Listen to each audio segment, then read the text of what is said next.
There's some brew house, movie theater. I don't remember what it's called. Flicks Brewhouse. Never go to Yeah, yeah. Flick's Brew House. I hate that place. I've been there a few times. It's a hellhole. Keep this part in the show. Cut it back in. It'll be the start. Fuck Flick's Brew House, dude. That place sucks ass. They gave me a free ticket to come back, and I still never went back. So Oh, wow. you can't walk the aisles in a Flick's Brew House. It's like you're trapped in. Yeah, you are. It is weird. There's no, easy route to a bathroom break. It's We tough. saw Renfield there, and I thought that movie fucking sucked. Yeah. So I like also just double. I was just like, yeah, I can't come back here ever again. Yeah, but you can drink beer while you're I saw watching it. Multiverse of Madness there, and it was fucking terrible, so Well, I don't know about that, but it was fun. oh, that movie's bad. Water. Earth. Fire. Air.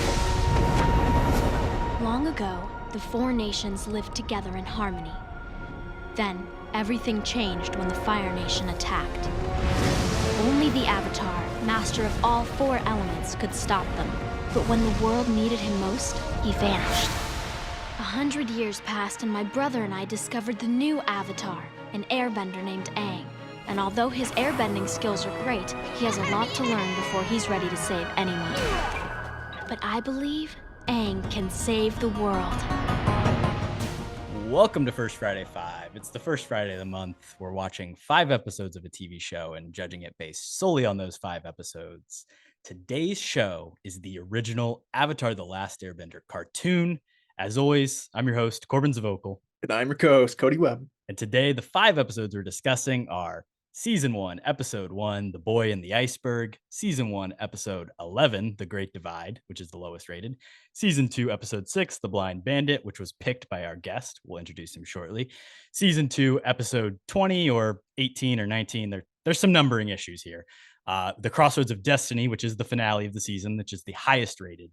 And of course, Season 3, Episodes 18 to 21, the finale of the entire show, Sozin's Comets, Part 1 through 4. And of course, we are joined by a former guest who hasn't been around for a while, but he came on and he talked about forgotten memories. So we're here to make some new memories with Trevor VanOverberghe. Trevor, how are we doing, man? I'm doing well. Thank you for bringing me back on. I'm excited.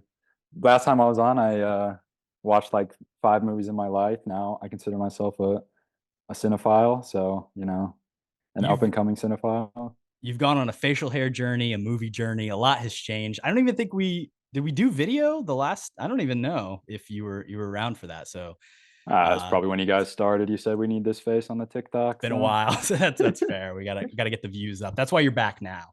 We're desperate. Yep. So of course we are talking Avatar: The Last Airbender.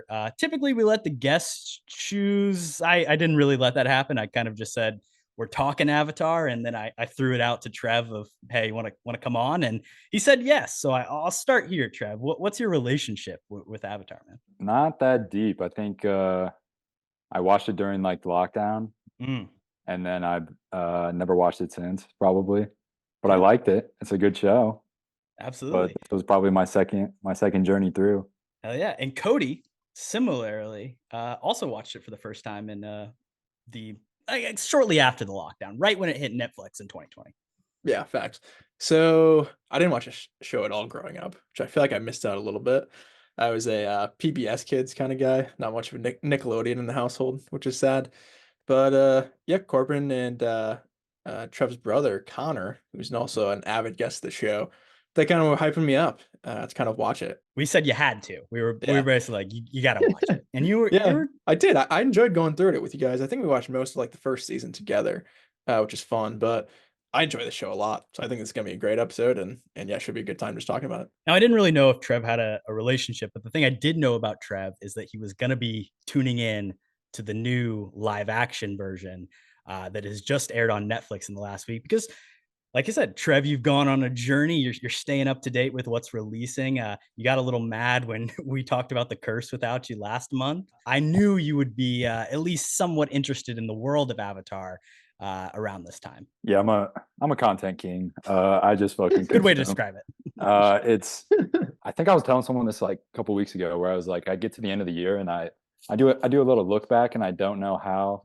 I just like watch a bunch of TV shows and stuff, and it's probably bad. But fuck it, man. I'm here. And I also lied to Corbin. I did not watch a single episode of that new show. Well, it's okay that you haven't yet, but I knew you'd be interested. And here's what I'll say right off the bat. We're not discussing that show today. I'll say, you know, there's some things that work. There's some things that don't. It is much better than the M. Night Shyamalan live action version, The Last Airbender, which might just be one of the worst movies, period, ever made. But we're here to discuss the great cartoon show that aired from 2006 or from 2005 to 2008 that personally had a big impact on my childhood. So a little bit of background about this show, like I said, aired from February 2005 to July of 2008. Originally on Nickelodeon, it was created by Michael Dante DiMartino and Brian Konietzko. Those original creators were not even involved in this Netflix adaptation, which I think is where a lot of the issues maybe that people find and kind of fall through. In the greater extended Avatar universe, there's some comics, there's like a novel series, there's a sequel series, Legend of Korra, and of course, like I mentioned, the live action M. Night Shyamalan film and the Netflix season 1 adaptation that we've seen. For me as a child, this was like far and away my favorite TV show. I loved to watch it. I watched it when it was on live. It was also one of those cases of like, I was a little kid. So it's like, you fucking miss show. Like you don't watch shows. You don't know when stuff's on. You'll miss an episode of a season, but I always kept up with it and caught back up to it. I had like an Appa toy that would shoot Aang into the air and he'd go flying. Like I was just super into this show as a child. So I think when it hit Netflix back in 2020, I, like many people, was able to journey back and rewatch it, you know, as a 20-year-old person, you know, 10, 15 years after I originally saw it, and come to see and appreciate how well it had held up. And people like both of you guys were able to come to it for the very first time. And I really think that, like, you know, we saw Suits last year, it just proves the power of Netflix, getting eyes on things. You know, anytime a show can be seen by more people, it's always a great thing, especially one that's as well made as this one. It's true. I think it's definitely a good thing, kind of just culturally, that it was kind of open up to a lot of people. Maybe a bad thing that Netflix kind of got the rights and, you know, decided to do whatever they would want with it. Also, another cool thing, I believe a sequel series has officially now been greenlit. Finally, They're doing like movies, Avatar Studios. And it's like a continuation, kind of in between Legend of Korra and this series we're going to talk about. So I think that's super cool. But yeah, I think overall, like the nostalgia factor for you too, like seeing a really good show as a kid, I feel like would even elevate it higher. So I kind of wish I did see it as a kid, but I feel like with those nostalgia goggles, like this is probably almost untouchable to you, Korbin. Yeah, it definitely is. It feels pretty perfect. It's tough to adapt in any form. We are obviously talking a little bit about animation in our greater episodes kind of around this. We just did our Your Name episode with Ron, and then, you know, we might have some more coming up. And there's so much you can do. This isn't like incredible revolutionary animation, but it just looks so beautiful. And the bending specifically, which is a brilliant idea, is captured in animation and in drawing so much more effectively than you probably ever will be able to do in live action with the technology we have. And there's just, you know, so much more with like emotion and storytelling and mystical worlds that feels better. I get why you do live action versions of things, but for me, I hate that they ever even touched it. Yeah, I enjoy animation. I wish I'm not as locked in on like I don't feel like I watched a lot as a kid. I was a Disney Channel kid, so you like the Disney Channel High School Musicals, the yeah, Sweet Life, Hannah That's the Montana, fucking whatever else. Jesse, probably too late for No, you. I didn't watch Yeah, that. you're That out was on trash. the Jesse. Yeah, but animation wise, I mean, I don't watch as much anime now, but my friends do, so I watch some of it through that. And then movie wise, it's gotten a lot better recently. Spider-Man, my favorite kind of superhero, so I go see all the Spider-Man. Teenage Mutant Ninja Turtles was another great one. So I kind of appreciate, because kind of like you were talking about, Corbin, some of this stuff it just doesn't work in live action the same way. So I appreciate the fact that animation is sort of becoming more popular. Well, and Kody, you're a huge Pinocchio proponent, and Guillermo del Toro, you know, was at the Oscars last year. Animation is cinema. This is real stuff. Yeah. I think what you're saying, this series is almost impossible to adapt to live action, I think. And the bending is definitely one thing. I think that shows a ton in Shyamalan's attempt at this, of just how bad the bending looks in that. But I think too, just like the animals are almost impossible to translate. Like Appa, he'll never look better than like how he looks in this series. So I don't know kind of how you do a really good live action without doing really good, I guess like CGI hybrid Appa. But it's difficult, man. I think the series, it's untouchable in a lot of ways, but I am surprised they kind of tried so early to go live action after the whole, Shyamalan disaster. I will say that I think you can credit a lot of the popularity for anime in Western culture in American audiences. I think a lot of that can be attributed to this show, and because it isn't anime, it's created by an American studio. It's Nickelodeon, right? It's American people making the show, but it is heavily influenced by the ideas and the worlds of anime, and also obviously just like very much culturally Asian and Arctic native influences are used. But like it gave a lot of people the chance to kind of get into the world of anime. And there's a ton of people that I'm sure that watched this as a kid and they're like, what can I find more similar to this? And then you find this whole world of international cinema and international animation. And there's a reason that it's become so popular now. I guess too, how come that didn't happen with you, man? I mean, obviously you're a big fan of the series. Where's the anime bro at, bro? I I'm don't know what it disappointed. was. I definitely I fell out. I think it's weird because I would say I wasn't a huge animated show I mean, I like SpongeBob, like I watched that shit, but like this was the thing for me that I always loved. And there was never really there was never the crossover beyond that. I don't know what it was. There's not a good like middle ground between Avatar and anime. Anime is like a hard turn. Like Avatar is still very cartoon It's the like. yeah, it's like the closest thing, but it is a big jump. And like most animes, if you start getting into it, you're getting too deep. I mean, One Piece has like I don't know how many episodes. Yeah, If you're not on the ground floor of that, you're not getting into it, and it's hard to pick up on that kind of stuff. So it's hard to Yeah. make the transition from Avatar just to straight anime. That yeah, is fair too, because I mean, like this show only being 3 seasons, I think is super effective. Even though, like honestly, I wish it was a lot more seasons and a lot more episodes. I think the formatting of it is super smart, especially compared to like you said, those other animes. It's like 100 episodes a season. Like it's absolutely ridiculous. it's short seasons. It's very simple and effective storytelling. It never is like too verbose or over the top. Like those 20-minute episodes are perfect every single time. It gets the story in. Even the pilot, which we will talk about shortly here, it explains the world in like 5 minutes, and you instantly just get everything. And everything, all the world building is so effective. Whereas like you don't have to buy in as much. It explains it so simply. Let's talk about the theme song while we bring that up, because the intro of the show every episode is a little bit of a short explanation from Katara about the what the Avatar is, about the elements, and of course it starts with the iconic Water, earth, fire, air.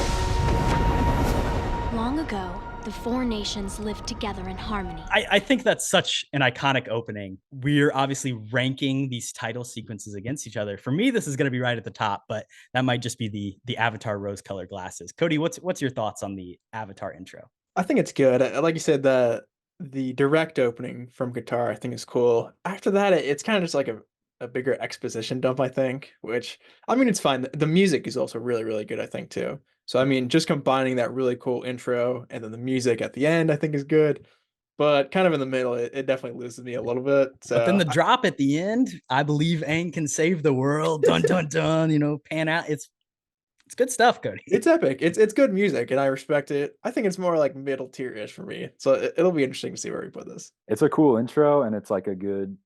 I mean, it's a good recap of what's going on. But once you're at episode like 15, it's you've start heard the hitting the story. skip. Yeah, it's an immediate skip. I mean, you know what's going on at this point. I don't think you need the previously on segment before every single episode you watch. But It's a I appreciate children's what show. they're going It's for. letting them know. Yeah, it's just like if they dropped like the speech from guitar after season 1, I think it'd be like much more effective. Like everybody gets a show by now. You don't have to explain it again at the beginning of every episode. But yeah, it's kind of just dumb. I mentioned how, like, as a child, I probably missed episodes and, would just pick it up wherever, and you'd see a rerun from the first season, and you'd be like, oh shit, is this a new episode? But the thing that's so effective about this show is that you can jump in at any point. and you're always gonna understand because you get that intro, and then it's like, even though it is building to a really great collective story and everything's culminating, and that season 3 finale is the perfect build up of everything that we've been working towards, I still think you can drop in at any point and enjoy the show really effectively. And maybe that is because it's, meant for kids, and you got to make it so that kids can understand it, but it's something that works for adults too. Makes it enjoyable. I think that's a good point. And yeah, all the critiquing I'm going to do going forward as well is definitely with a grain of salt. I mean, this is definitely a kid show, but we're on cap here, so I'm going to bash it a little bit. But You got to. Good point. Is it better than the Agents of S.H.I.E.L.D. theme, our worst theme? What do we think? I would vote yes. I watched like probably the first 2 seasons of that show live. Hell yeah. Couldn't tell you what the theme song is. Exactly. It doesn't even have That's one. the point. It doesn't really have one. It just says Agents of S.H.I.E.L.D. What about the curse? What about the curse title drop? Is this better or worse than that? I mean, it's definitely better in my eyes. Yeah, Better, you don't better. like a little National Treasure Book of Secrets, of course, an iconic one. Everybody watched that show, every episode. This is definitely better than that. Yeah, I agree. You ever watch that show, Trev? No, I'm gonna bow out of this one. Not missing out. Yeah. Once Nick Cage wasn't in it, I just couldn't. But they got Bartha back. Bartha was there For like one episode. Gossip Girl. Is it better than Gossip Girl? Oh yeah. XOXO Gossip Girl's lame. Kristen Bell, better than Kristen Bell? Yeah, if it was longer, maybe it'd have a fight, but all right, we're getting into the good stuff now. Our top 4. Is it better than New Girl? ooh, okay. Yeah, we're getting to Who's the good that stuff. girl? Trev, you a New Girl fan? Of course. I think I'd say yes, honestly. I'll defer. It gets annoying. That is true. It's show toony. Yeah, New Girl, I guess as the seasons went along to it kind of got worse and worse. So I'll give Avatar the edge. The New Girl season 5 swap or whatever the hell it was when they switched it, that instantly doesn't let it beat Avatar. Next up, The Office. I think this might be the hard stop point for you, Kody. This is a no for me, but you guys can overrule me if you wish. Is this a better title sequence than The Office, Trev? What do you think? I guess I'll have to say no, just because The Office I think is probably more iconic. I would maybe argue yes, because I'm not like an Office weirdo, but I'll defer to Kody since it's his show. So I'll say The Office is better, just so we can all agree here. I think the music of The Office is just so that from the very first note, you recognize, exactly what's going down. You're about to see some copies get made. I also think like every network show or like every network comedy that came out after The Office, like just tried to replicate that intro over and over. So definitely influential in that regard, and won't beat out Psych or Succession, our top 2. So we'll slot in Avatar as our 4th highest so far. Yeah, I mean, we've done a lot of good kind of TV themes here. So I think this is still in the higher tier. Definitely, there's a lot of separation, I think, from like there's a bit of a drop 5 off down. Yeah, this is still in like the 95%. Like you get an A Avatar, but you don't get an A+, I don't think. Yeah, it's more of a tier list. We've got, the A tier and then a big drop after that. We're moving over to our episode breakdown. We're starting with the pilot, season 1, episode 1, The Boy in the Iceberg. And I said this to Trev and Kody before the episode, but there actually was like a real pilot that they did that we did not watch. I don't even know if it's available to find online. Katara is not even called Katara. Her name is like Kaya or something. Very strange. But this is the actual intro to the show. We meet Aang for the very first time. 20 simple minutes. Trev, watching this, what do you think about it? Pretty standard pilot episode. I think this was the worst of the 5 we watched, in my opinion. Ooh, throwing out the hot takes. Pilot episodes are bad, man. Pilot episodes are bad. They're boring. It was fine. You get the quick intro to like the main 4 people. It does its job, but it's a snoozer beyond that. Kody, any counter to that? I won't push back too hard, but I still enjoyed watching this episode. I mean, it's all of the information we already know. If you watch like the theme song or whatever from all of the other episodes, it's literally just telling you what happens in the pilot here. So I don't hate it. I had fun with it. Like I said, kind of all the character introductions I definitely enjoyed kind of on the rewatch. A couple of my favorite characters are like Iroh and Zuko. So just seeing like Iroh like chilling out on the boat, playing mahjong or whatever, just drinking tea. He pretty much doesn't change the entire series. So I love how kind of they were consistent with that. Yeah, I mean, that's the thing. From the get-go, they have a very clear idea of who these characters are, and you can even see the paths that they're going to take. Like, it's very clear, like, okay, this makes sense. At the end of the show, from the very first episode, everyone feels connected. I love the Katara and Sokka relationship right off the bat. You know, bickering siblings. It's tale old as time, but you see her breaking out the bending with the fish, and he's, you know, trying to be manly man, doing all the fishing, and just all that stuff is super effective. And once you meet Aang, the Avatar, like, he's just so fun and whimsical. Like, he's a bright spot from the very first second we meet him. He sneezes and flies into the air, and you're like, oh my god, he's an airbender. And it's just like everything is just so cheerful and whimsical, and I love it. After that, not a lot happens, right? They go back to the village. Aang does some fucking, you know, penguin sledding. Yes. I love the animals in this show. They're all so great. The otter penguins are fantastic. But again, not much happens other than you meet Zuko, you meet Iroh. He figures out the Avatar's still alive, and we even get to be continued at the end of it. And that's the thing with all these episodes is they're pretty much all like 2 or 3 parters. So we didn't watch the second part, which I was fine with. But just like the world building, like you said too, I wanted to touch on that because even like such a simple premise of like here are, you know, the 3 or 4 different groups of people, and they're at war, and this Avatar's been gone 100 years, and then now he's just back. I think like that premise is so simple, but it's also so interesting at the same time.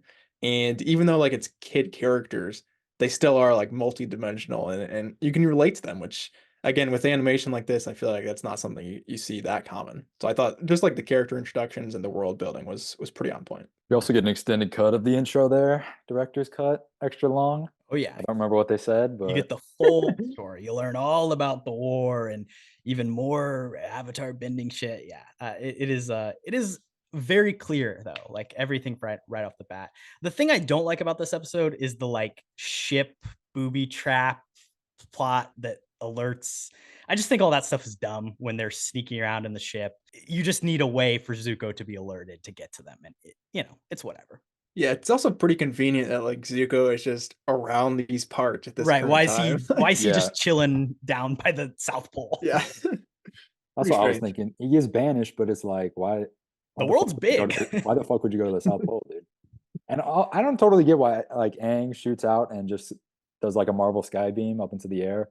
Yeah. He breaks out of the Well, ice. I mean, That whole- that very skybeam is mirrored in the final episode of the show when he enters the Avatar state. So I think it's a nice little, you know, image there. Big skybeam guy. It's a stretch. Yeah. Yeah, maybe Avatar started the sky beam you know, tradition. So trendsetter. Sacramento Kings have a lot to owe to The beam. the Avatar. Light the Shout out- beam. yeah. Shout out the beam, man. But yeah, this episode is fun. It shows bending. It gets you right into things. And then you jump right over to the rest of the show. It hooks you. To be continued. I'm gonna watch the next episode. Sadly, though, we could not watch the next episode. We had to watch the lowest rated episode of the entire show, season 1, episode 11, The Great Divide. It's got a 6.8 out of 10 on IMDb, which is still pretty solid for an episode of television. I get why people don't like this one.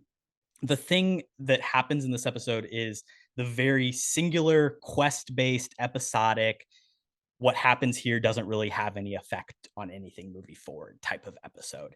And it's the episode that we really kind of lose when we adapt into live action, whether it be the movie that has to take 20 episodes and put it into 2 hours, or the TV show that has to take 20 episodes and put it into 8 hours. You're going to cut back these kind of like more trivial Avatar helping people type episodes. And then on top of that, the solution at the end of it is that he just lies to the people, which I think probably rubs a lot of people the wrong way. I would say this show had a huge impact on who I am as a person and what I believe, specifically like about people and goodness in people and, you know, like right and wrong. And like the end of this show takes a very strong stance on like morality and whether you should or should not kill people who have done wrong things. And I think that has greatly affected me. And this show has a ton of positive messages. This episode fails to meet that mark, I think.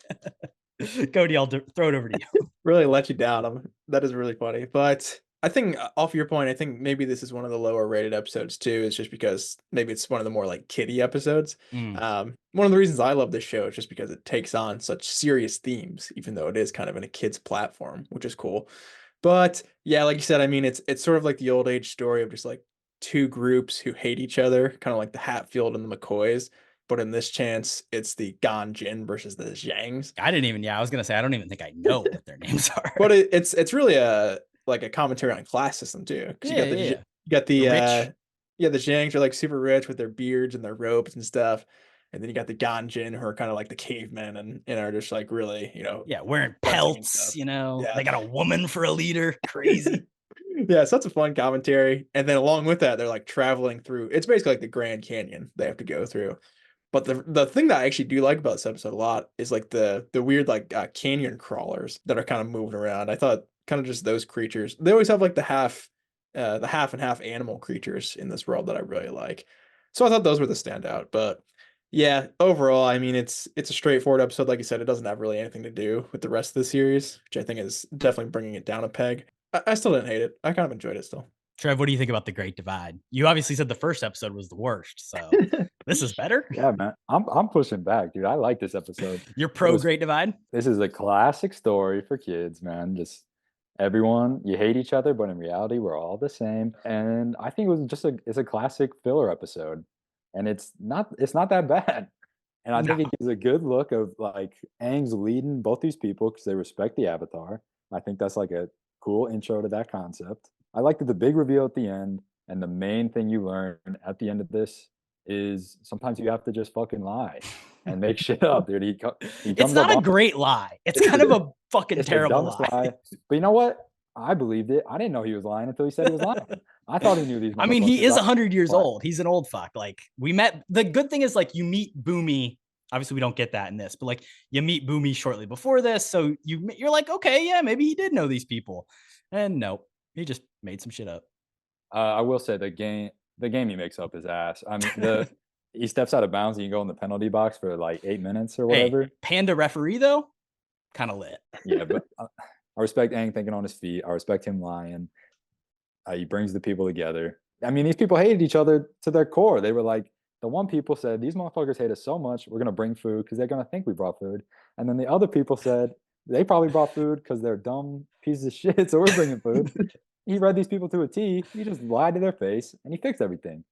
And that's why you respect the Avatar. And that's why it's a good episode. Y'all don't see the beauty of an important filler episode like this. I see the beauty of it. I think also like some of the like Sokka and Katara kind of like pitting them against each other.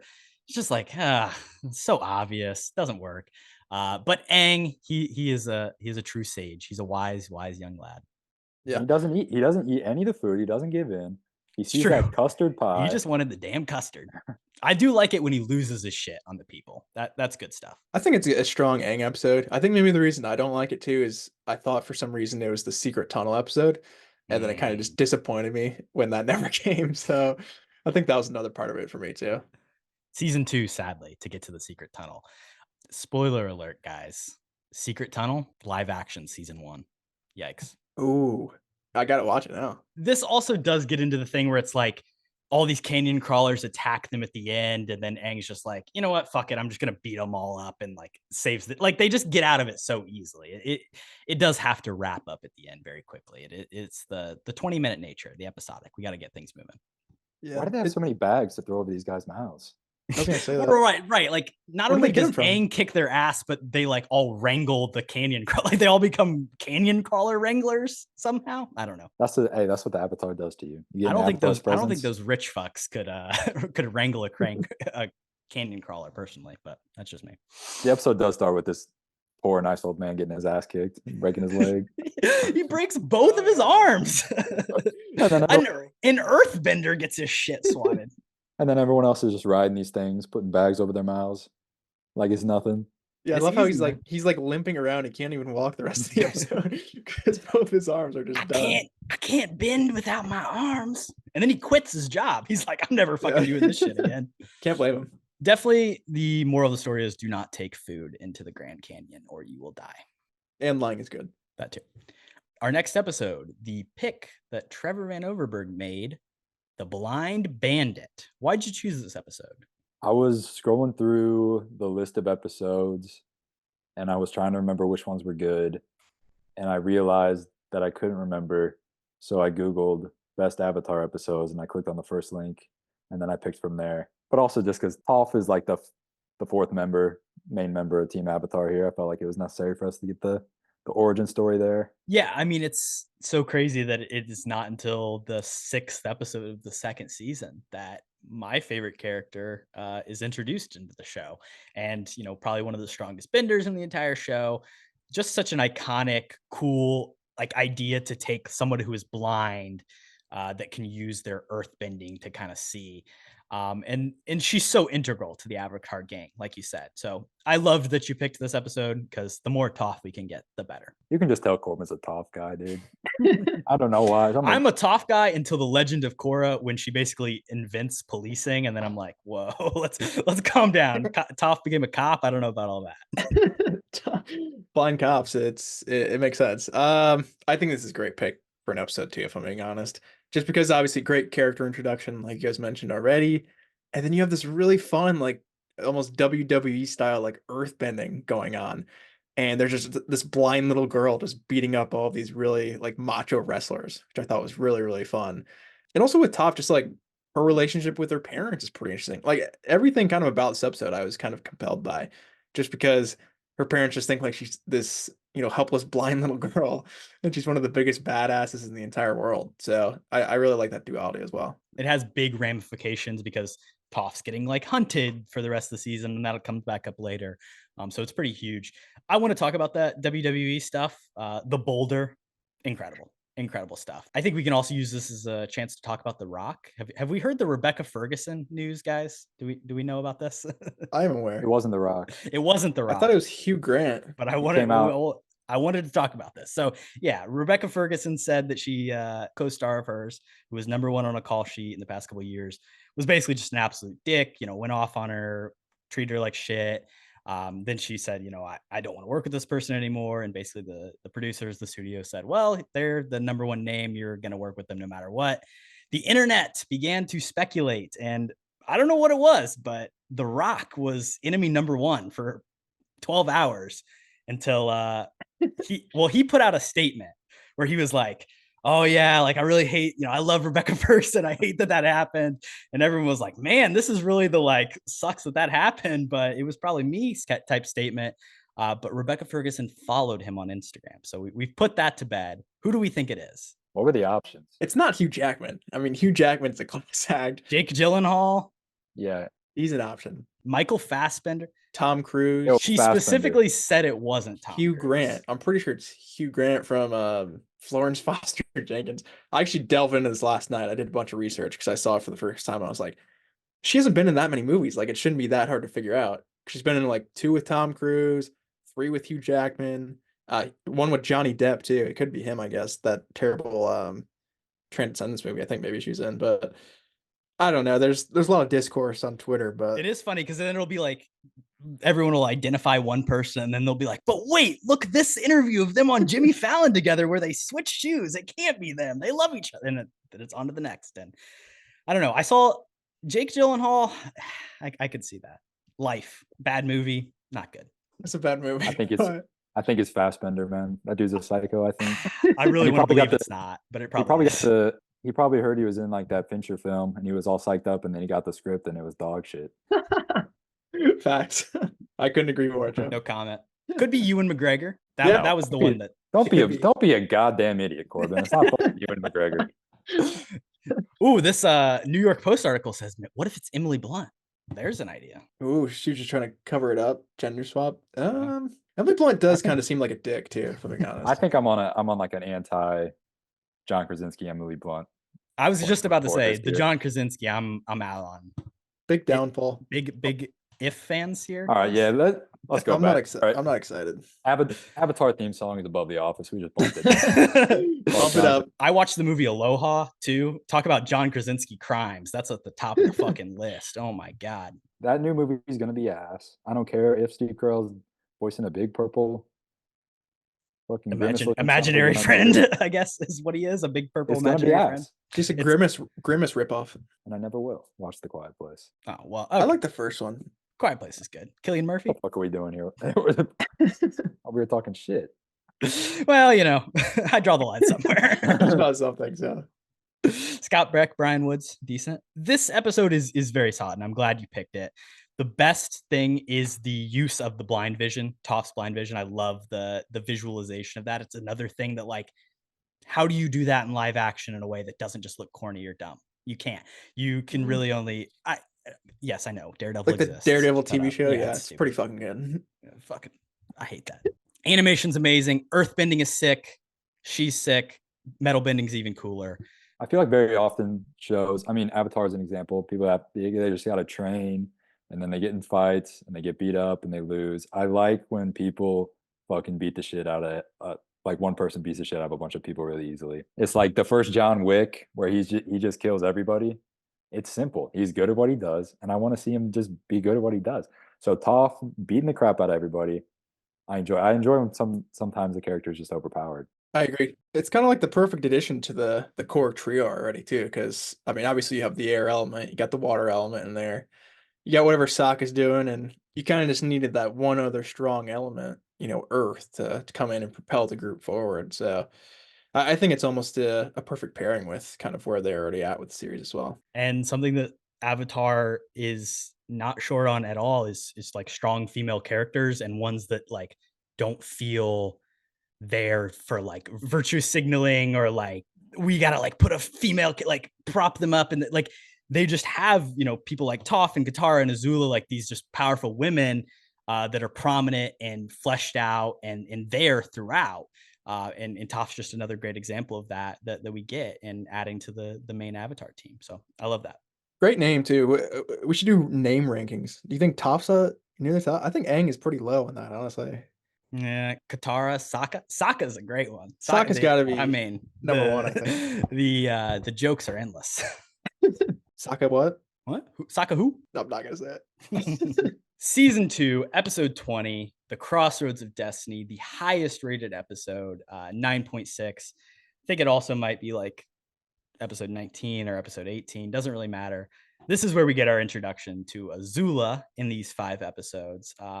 Blue fire. That's fucking sick. I mean, visually, I'm a big fan. I think just on screen, it is popping. So Azula, I think, is a really cool villain, and we get to hear kind of her full arc in the next episode. But I mean, she's a badass. She scares me a little bit. I'm not gonna lie. Blue fire, the hottest form of fire. I mean, this show, it's teaching you things every day. Exactly. That's where I learned that, man. You go to chemistry class, and you're like, I know about fire.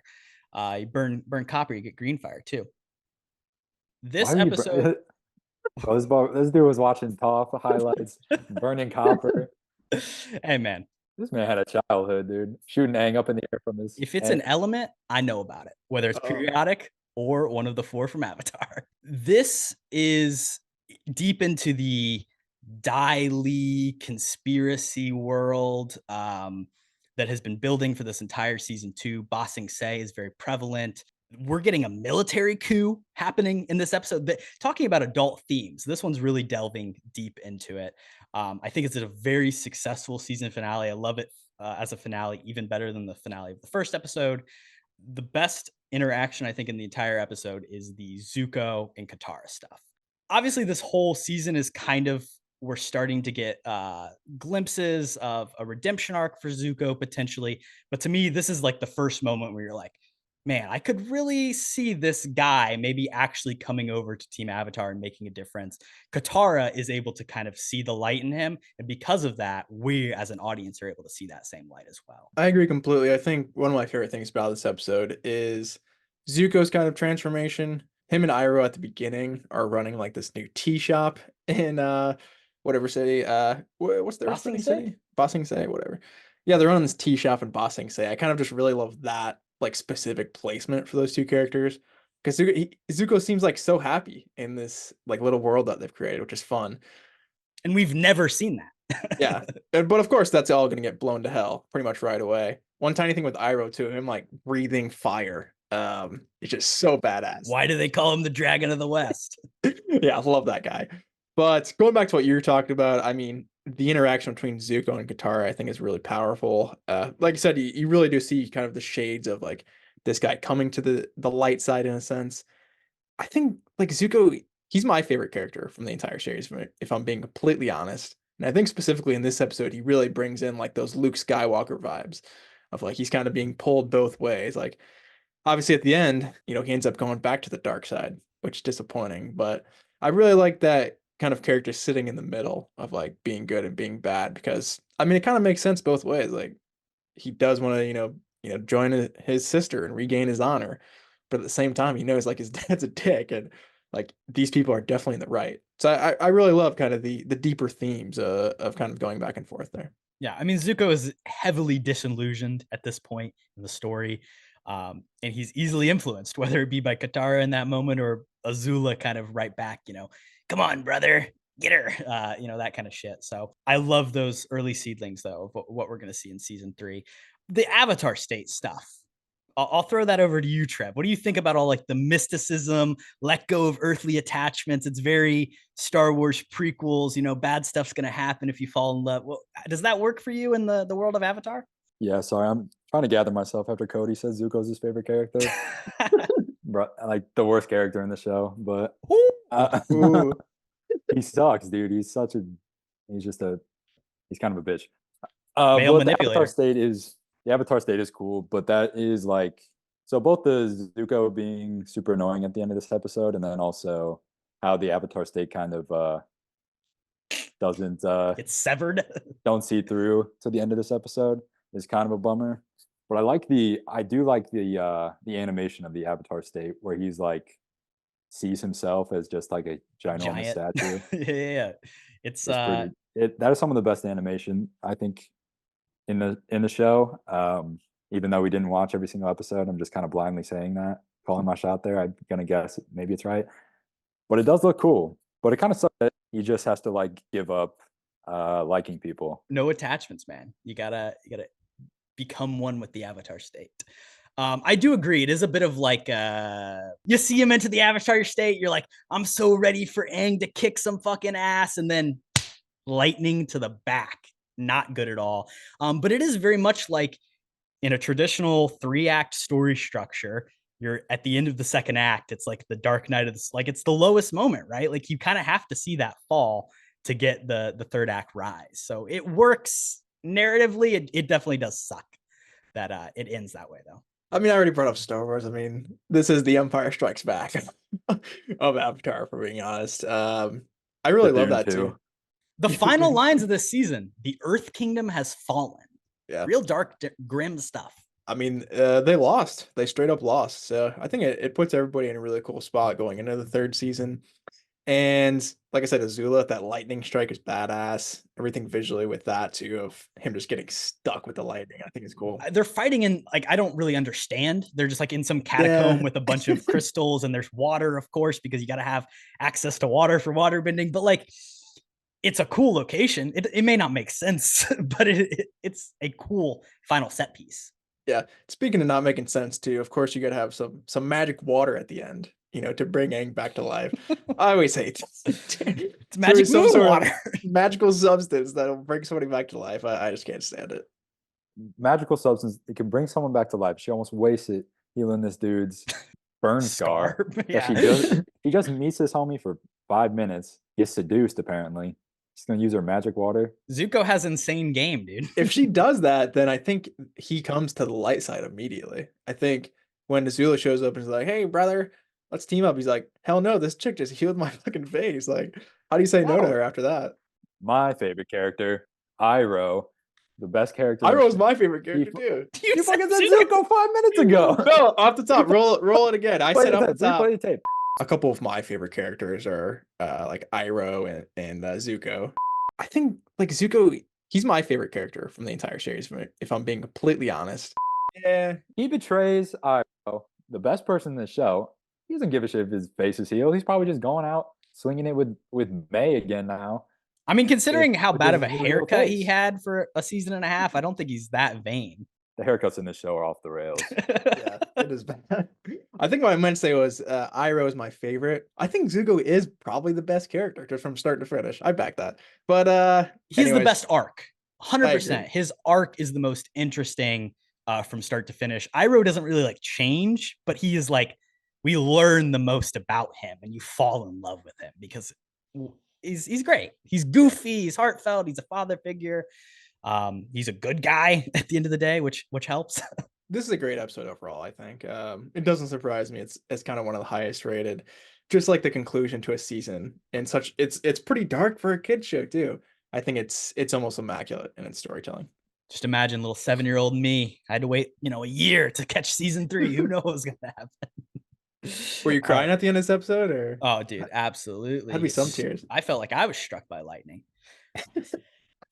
Our final episode, which was basically a 90-minute movie, a 4-parter that we watched here, Sozin's Comet, 1 through 4, the perfect culmination of everything. And also at the same time, I already said, I think it's like a really bold stance that it takes in terms of like the non-violence route. And like, it is very clear in its messaging. It's these creators and writers have, opinions and beliefs about what should happen to Fire Lord Ozai, and Aang sticks with that. He does not kill him at the end of the day. They figure out a way to resolve things. I think taking away his bending is probably an obvious answer, but like it's an extremely effective one that I think wraps the story up beautifully. I agree with that too. I think I really like where Aang's going and talking to all the past avatars. Oh, and yeah. those scenes are awesome. He's looking for anybody to be like, no, you don't have to kill him. And every single one of them was like, yeah, you definitely need to kill him. You're an idiot. Every single I've got them written down here, so you can pick your favorite. Roku, his final line: be decisive. Kyoshi, only justice will bring peace. Karuk says, you must actively shape your own destiny and the destiny of the world. And Yang Chen says, selfless duty calls you to sacrifice your own spiritual needs and do whatever it takes to protect the world. You have a favorite there? Probably the girl. She's badass. She like Avatar Kyoshi took that guy off a cliff and yeah. into some lava and stuff. So that was pretty cool. But I like with that too. I mean, he finds his answers in a really strange way through this just giant ass like lion turtle, which is so random, I think. But it kind of gives him all the answers he needs to, fulfill that promise at the end, which I think is fun. Deus Ex Lion Turtle. Does it work for you, Trevor? As I was watching these episodes, I think I was in the back of my mind was always thinking about like the translation to live action. And this is one where I looked at it and I said, this would not work in live action because I'm not sure if it works in animation. It might have been the scariest looking thing. And I still really do not understand what its place it's like was. Deep lore. They get more into it in Korra about like original benders, and like the lion turtle was the first guy who gave bending to the first avatar. Obviously the moon spirit is the original water bender. The mole people in the secret tunnel episode are like the original earth benders. The dragons are the original fire benders. This turtle is just the original bend, like he gives bending power to humans. They obviously have all these ideas in their head that they're not like fully telling at this moment because they don't need to, but it does feel kind of random. It's like in your finale you're going to introduce this. It's out there. I guess with that too, like if he was like the first, I guess, bender altogether, how would none of the other avatars like know that symbol that Aang was on or whatever? And also too, just like a turtle overlord, like is this canon in the Stephen King universe now? Like what's going on here? I think in the Strange World Disney animated movie universe as well, because that was also about living on a turtle's back. Detective Pokemon, I think they pulled this one from too. John Green, Turtles All the Way Down. I mean, man, we love backs of turtles. It's a thing. But I do like the resolution a lot of him just taking Mark Hamill's powers away. I learned that today, dude. That was Mark Hamill. That's insane. So iconic. The ultimate villain voice actor. It's perfect. Yeah, him like at the beginning of the episode too is just a massive power move. Like he's like, screw your logo. Like this is the Phoenix King, motherfucker. Are you kidding me? My world now. And that's a bad name, dude. Phoenix King. No, the logo, the cool name. Logo though. You could pick any name, man. He's gonna burn the entire world down and rise from the ashes. Come on. Yeah, he's just taking out Ba Sing Se entirely. Because you got beef with Kevin Durant does not mean you need to hate on anything in Phoenix. This podcast does not support Kevin Durant, so I'm on Trev's side there. Right. Anti-Phoenix King. Back to it.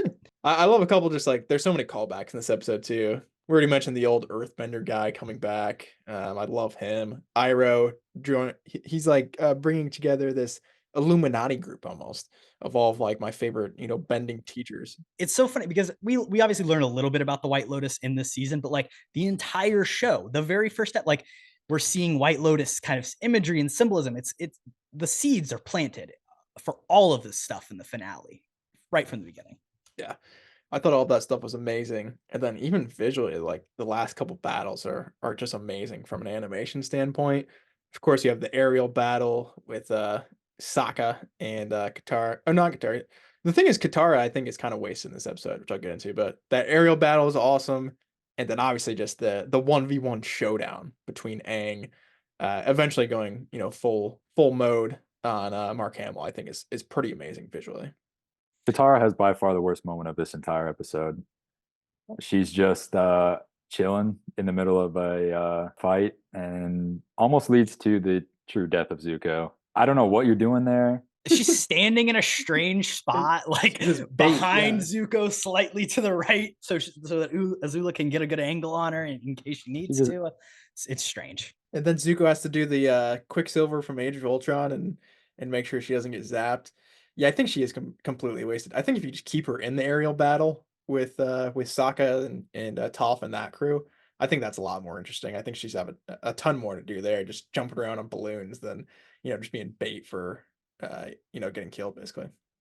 I would say she gets her revenge on Azula, which is we've been waiting for that. So her and Azula, let her kick her ass instead of Zuko. We don't really need to see that. Lightning strike, whatever. Two things that make an appearance in this episode that I love to see. One, the Emerald Isle players making a return. They think they found Aang, but nope, it's just the weird actor that plays Aang. And then the second one is June, the lady with the weird Shirshu is what it's called, the creature that sniffs people out. Just stuff from nightmares, but I love it. It's a fun, weird animal in this universe that also is blind but sees with smells. This was another Zuko swap moment, dude. He just pulls up to the bar. He's doing his bidding all of a sudden. He's like, hey, you need to find the avatars. Oh, okay. I'll find him. Hey, where's he at? Start sniffing, brother. Of course, he does not exist anymore. Can't even find him. He's gone. He's on the back of a lion turtle. Not even in a real place. Redirecting lightning, very cool. Lightning is cool, but redirecting lightning is even cooler. And the moment, when Aang takes it in, you think, oh, is he going to fire it back at Ozai? No, he pulls his punch, goes to the right. Just all that stuff is so fantastic. The image of him in full avatar mode with the four elements circling around him feels again like something we've just been waiting to see, him fully mastering and understanding all these elements. And he doesn't even have to use those things necessarily to actually win the battle. He uses his spiritual bending powers. And of course, giant skybeam looks great. I love the visual on that. Another thing that if you did in live action would look kind of stupid, but him kind of almost being overcome by the energy of the Fire Lord and then fighting back and kind of letting the blue versus red skybeam battle go. Yeah, I was gonna say the red tint of Sozin's Comet would just look like Justice League, so we definitely don't want that again. But yeah, everything visually with that final battle is pretty amazing. Even when he redirects the lightning, you get a quick shot of Ozai's eyes widening. He's like, oh shit, I gotta redirect this. So even all the tiny little details, him turning into a rock man and having that ball protecting him, I think is really cool as well. Incredible final fight. I think the way that it cuts between our three groupings, or I guess four groupings of characters with the White Lotus as well in Ba Sing Se. I love all of Iroh's, burning down the firebending logo, him finally getting to take Ba Sing Se, kind of another thing that he's talked about how that's his big regret that he failed at Ba Sing Se, and now it's his moment to take it back from the Fire Nation, which is truly beautiful.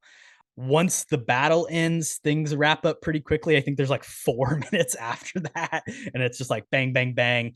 Zuko goes to his dad, and he's like, "Hey, where's my mom? I'm gonna go find her." And then we're back in Ba Sing Se, and Aang and Katara are smooching. Are you guys happy that the show ends with their relationship? I don't know how I feel about it. It feels like a How I Met Your Mother type of deal where they episode 1, they had it set up and they kept going. The most shocking thing in this episode is that at the end, you learn that it's 1 year point in time. Yeah. What an Everything just insane happened, man. timeline. They had the comet was coming months away. They had to get there. Zuko changed his personality 4 times in the span of a year. And his hair 4 It's times. true. He grows it and And leaves he grows it. a whole afro, shaves it off again. Aang and Katara, I don't know. I don't really know if I like it. It feels forced in a way. I feel like she wouldn't be into him. Yeah. Aang's a weirdo. He's a little Uh, goofball. He's a What's- 12-year-old bald kid. Yeah, what's the age difference, honestly? I think Is it- she's supposed to be like 14 and he's supposed to be 12. So like, it's fine. Oh my god. Disgusting. Zuko, I think he's supposed to be like 16, 17, so better watch out. Yeah, fair. I think- Everybody's some people online would prefer that him and Katara ended up together, but I don't believe in that. It's hard. I don't know. I don't know how you end it. I think it makes sense from like how they set everything up, but I think they did it too just because they knew they wouldn't have to continue it. I think like them on screen together just doesn't mesh the best. So if you just do it at the very end and never have to show them on screen together. It's a good wrap up. And this show isn't like it wouldn't work as like a relationship show with Aang and Katara dating. And obviously the Legend of Korra series takes place after Aang is dead because it's about a new avatar. So like you don't even have to worry about that. But of course they do get married and have kids and have a wonderful family. And J.K. Simmons is Aang's son and it's great. So you can check that out if you're interested. Let's throw it over to our top 5s. Kody, what is your top 5 from the 5 episodes we watched? I would love to kick us off. My top 5 from these 5 episodes, it's gonna be the top 5 animals featured in these episodes. That's why That is I also go my first. top 5, Kody. My number Let's 5. see who's better. I'm shouting out. This might be one of my favorites, honestly, but they're coming in at number 5 because they're kind of lame. It's the penguins. I mean, you can use them as sleds, literal sleds, and they can go anywhere. They can go in the water. They can go on the ice. So I think they got to crack the top 5. My number 4 is going to be that weird mole thing we were talking about earlier, there, Corbin. The Shershu, I believe is what you called it. So that one girl, it's like half wolf or half badger, one of those. Then obviously it's got the mole nose. I think it's so got you like smell it. it's like half nutsack, maybe. Half Sokka. But I'm a big fan of it, so it cracks the list. My number 3, it's gonna be those canyon crawlers I was talking about.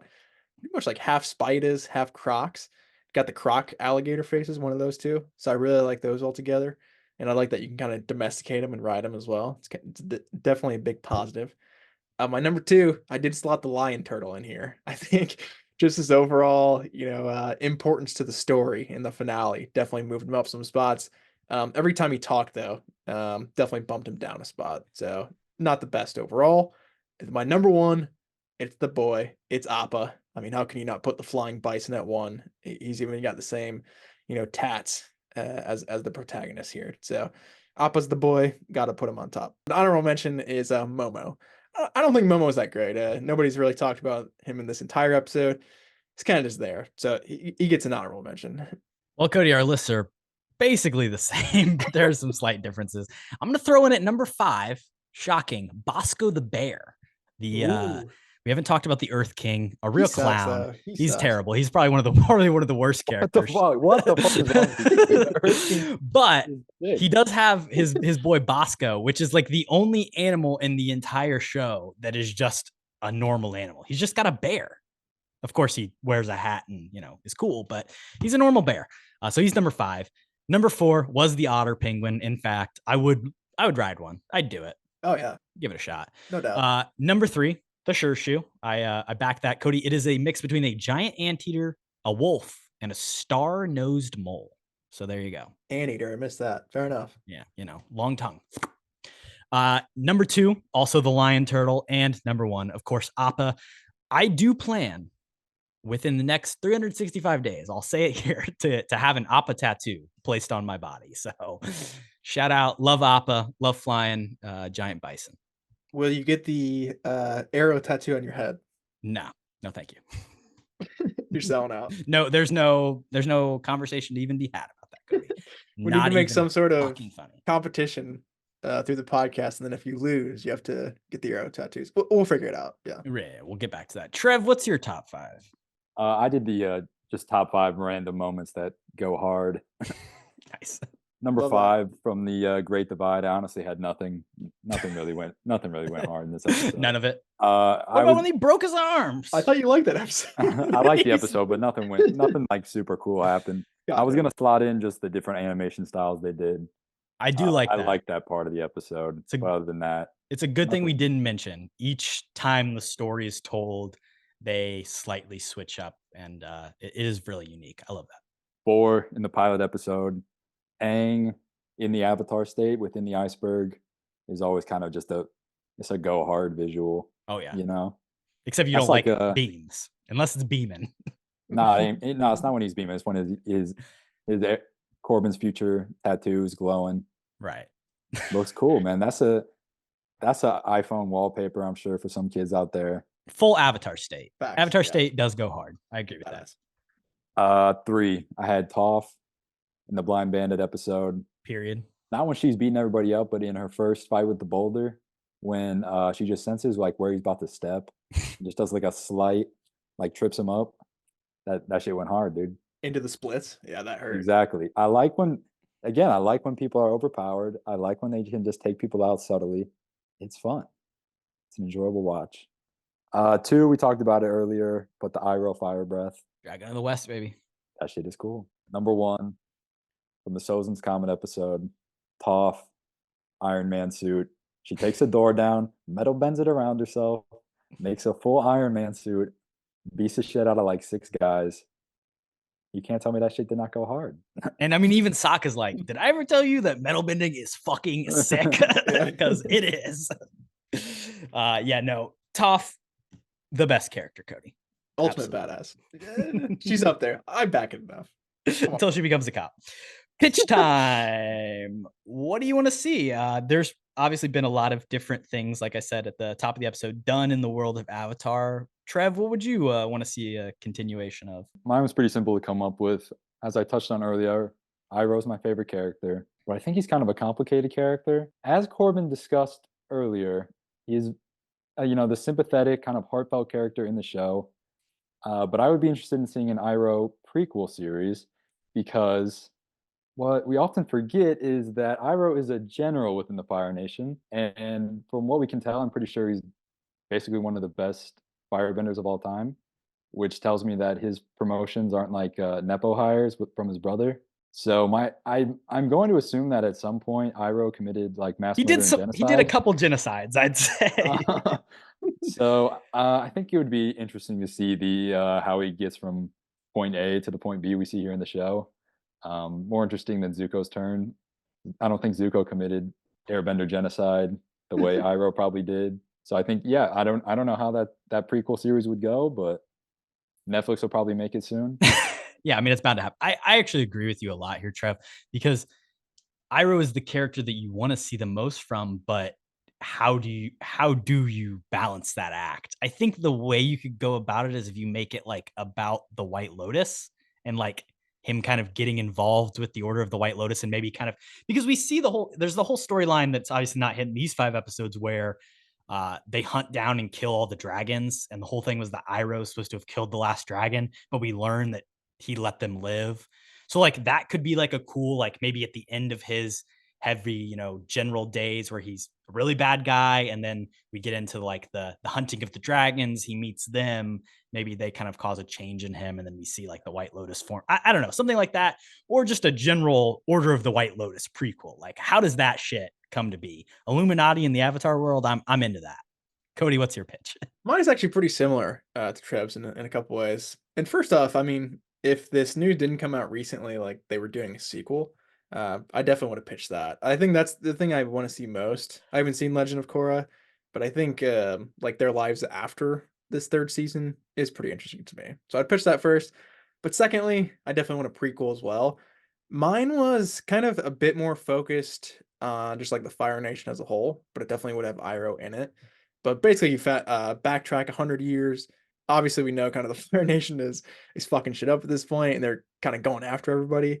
And we kind of saw a little bit of Aang's story with that too. But I kind of just want like a full season with everything with that.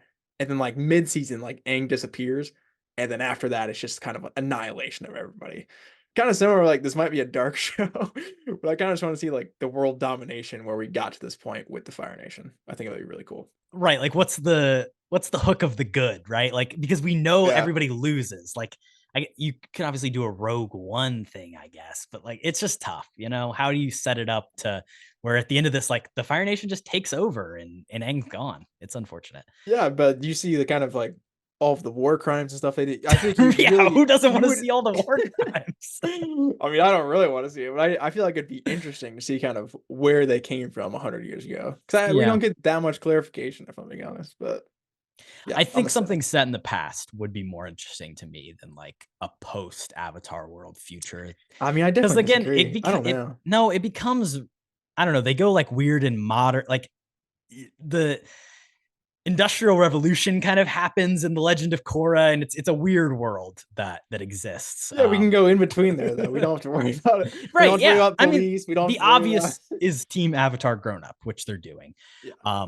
One last pitch would be do something scary. Give me like spiritual ghost hunter Avatar, like deep into the dark. I want like 8 avatars back, air nomad that's dealing with spirits and shit. All ghosts. That's what I want. Bloodbending. Yes, bloodbending.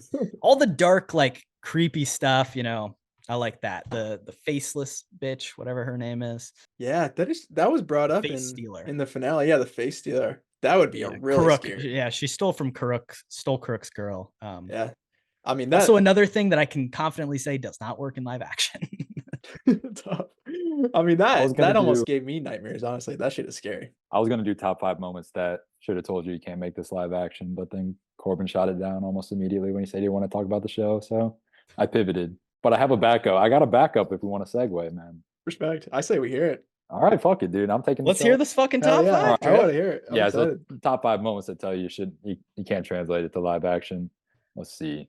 5, I did the iceberg because they've done that like 10 times. In reality, it's twice. And this is also the only episode I watched. It worked fine. 4, I'm gonna get controversial. I think Sozin's Comet. I think it would look cool. I think it would work. No pushback. It's tough. I don't know. That one's hard. I think it would work. That's what the Netflix live action is made for.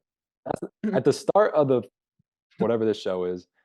That's like basically sort of what they do, and it looks cool. My biggest complaint about the live action Netflix show, which is true of many modern CGI filled shows, fantasy, sci-fi, whatever it may be, is they did not shoot it outside. It is shot indoors on a stage, and it is so very clear. Go to a real fucking location and shoot something. You can add effects and CGI on top of things to make stuff look good. The Creator is not a great movie story-wise, but they went to Vietnam. They went to Korea. Like, they traveled all over the world, shot in real locations, and you get these beautiful landscapes, these beautiful worlds that then you can add CGI and add digital like makeup and cosmetics on top of to create something fantastical.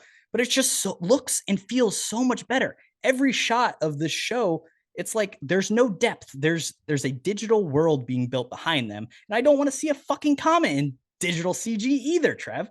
If they go out and shoot a real Comet, then I'm all in on it. But until that happens, I'm out. This is why I wanted to do it, because I knew you were going to have these takes. Hey, but April 7th, full eclipse. They better get the shooting schedule ready for season 2 or season 3. They need to film it live.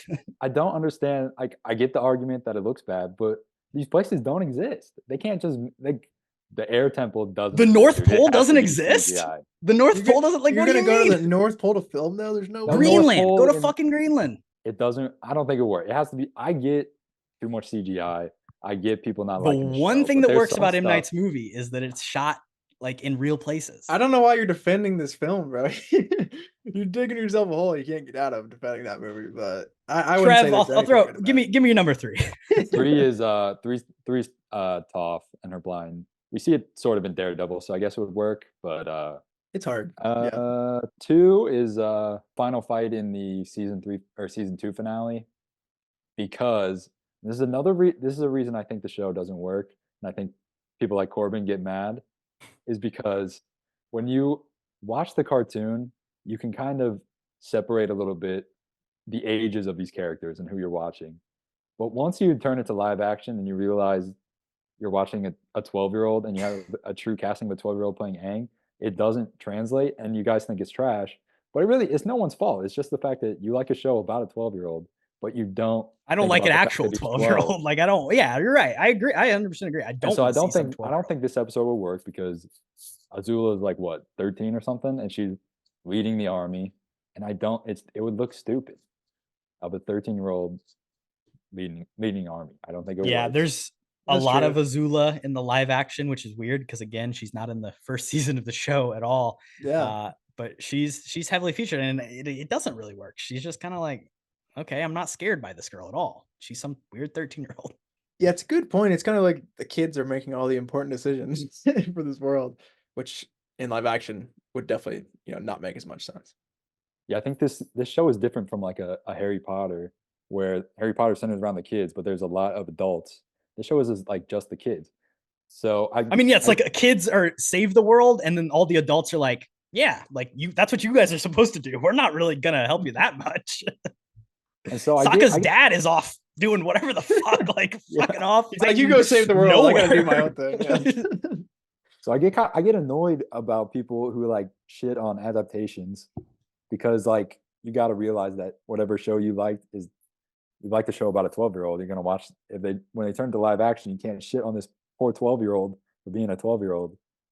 But Korbin still fucking has like a dartboard with this kid's face on it. I have not said a word about this child actor. He I hates kid think, actors. I think he is He hates fucking it. atrocious. I'll say that. I'll say every single There it kid is. actor in this show sucks. But I mean, Iroh is actually the worst actor. That's terrible. Yeah. Really? Some of Damn, this is that's sad. some of this is residual anger over the discourse from the Percy Jackson TV show. I don't know if either of you guys Shout out watched Walker. it.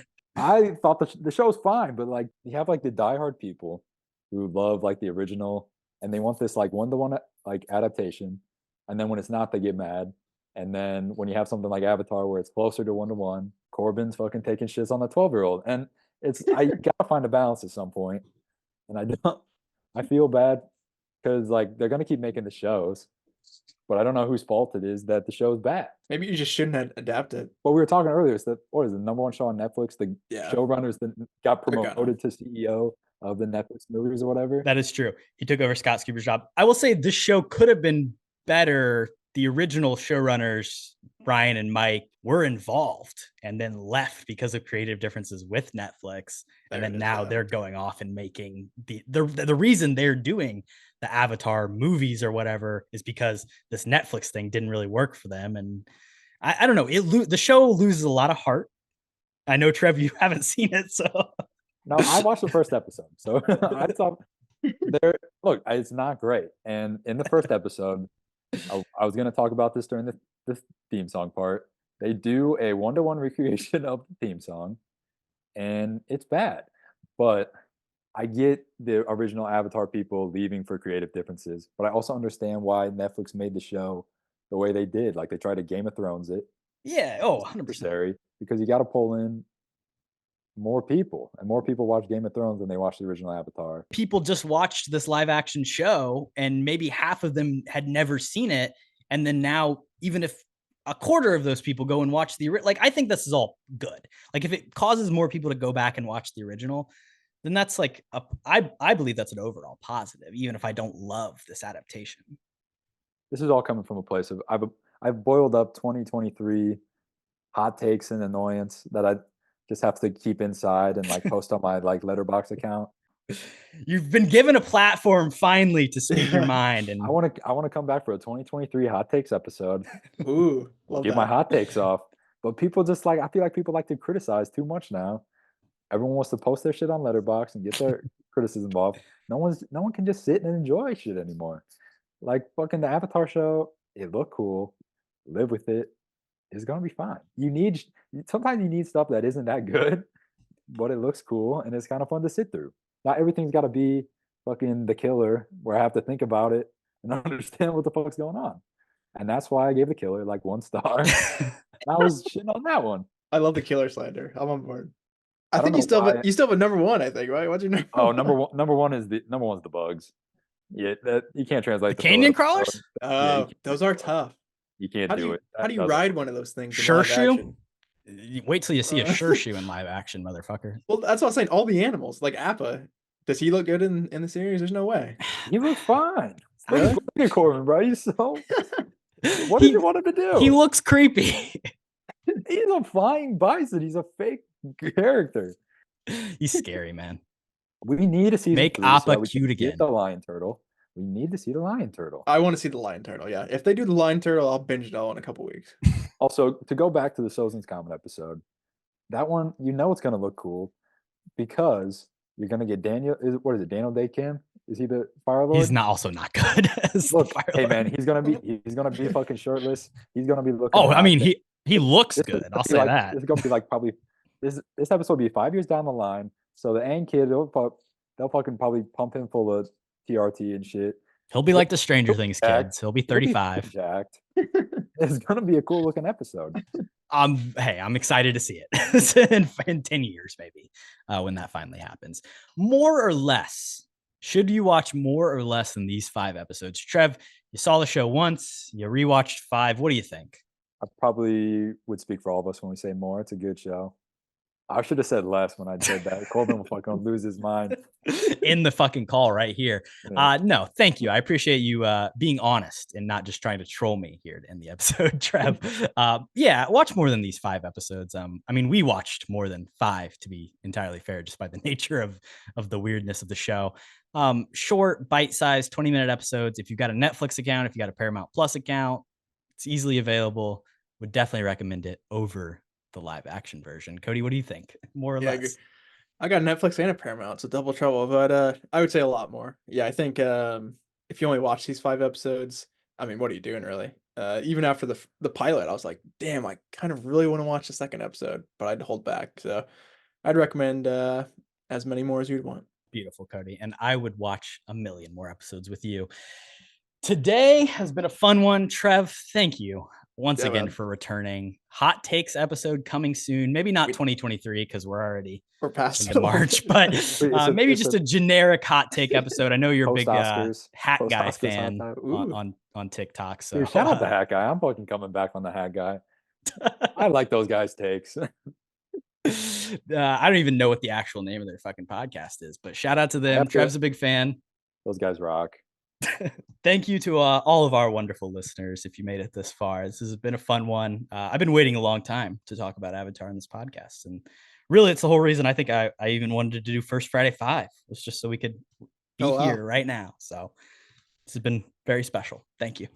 Only took 10 episodes. Love it. Peace. Adios. What you just said is one of the most insanely idiotic things I have ever heard. At no point in your rambling, incoherent response were you even close to anything that could be considered a rational thought. Everyone in this room is now dumber for having listened to it.